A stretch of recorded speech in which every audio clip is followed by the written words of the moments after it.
پسر سیفوره رسول و خال محمد میرزویف را 7 اکتبر از داخل خانه به خدمت بردند.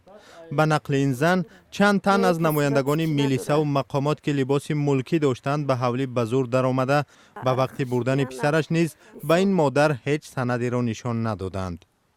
ما نمیگریزوندیم ویم چون که چی نیومده بود، پویسکا اومدگی نبود، پسری مده یک پویسکا دادن برای بچم در روسیه بود. وایده من بلیت شد سریکوپیا کدگی موندگی کارمندان مقامات و میلیسا به هنگام بازداشت پسر سیفوره در نسبت جوان و مادر او از زور استفاده کردند. یا تایپم یا کسایپم دو کسای دستم بردن و سفریدن من کلنو واس کرد. خالم دولینی زد گو خالم کسالا بیا دکتر بریم همه 3 ماشین سرانده برفتن. طبق قانون نبیره سنگیما حسین و محمد باید به خدمت جلب نشود. این جوان پدر و مادر ندارد و سرابان بیبیش محسوب می شود. محمد را به هنگام کار در یکی از ساختمان ها به ارتش بردند. امروز با من رفتم بچم با گریه کردم دویدم درشون زدم گفتم که ایران نبرین این ها دکمین میفورتونه گفتم من این دکمین تو جا بگیرین این گودا که ببینین گفتم که کمیسراتو گفت که ندهن در دمیست تخرینی کم میگم در اوی خیمه عقلانم گودا که بینم.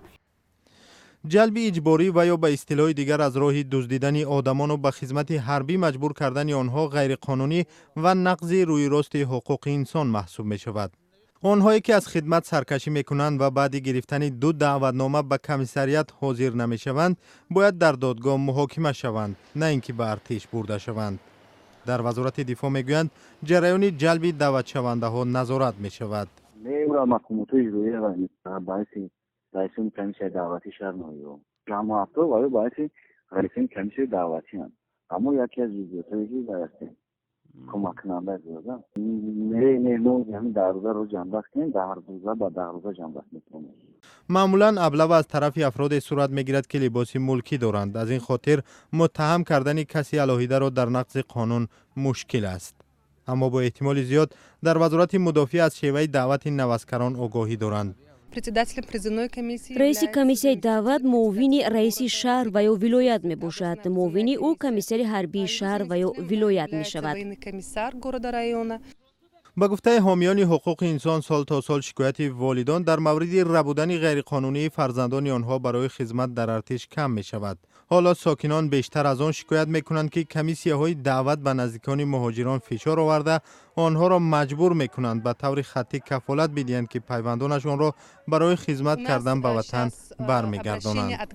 حالا والدین از ما میپرسند که اگر پسرانشان به هنگام موسم دعوت در بیرون از کشور قرار دارند به آنها جوابگری جنایتی تهدید میکند یا نه. سالهای زیاد در تاجیکستان نقشه‌های دعوت به ارتش پیش از مهلت اجرا میشوند. این نوبت نیز تا پایان ماه هنوز 3 هفته دیگر است و بعضی کمیسریات‌ها الکی درباره اجرا شدن این نقشه گزارش دادند. برای مثال در ولایت مختار کوهستان بدخشان دعوت به پایان رسیده است. این نشان دهنده بلند از چی وابسته است معلوم نیست.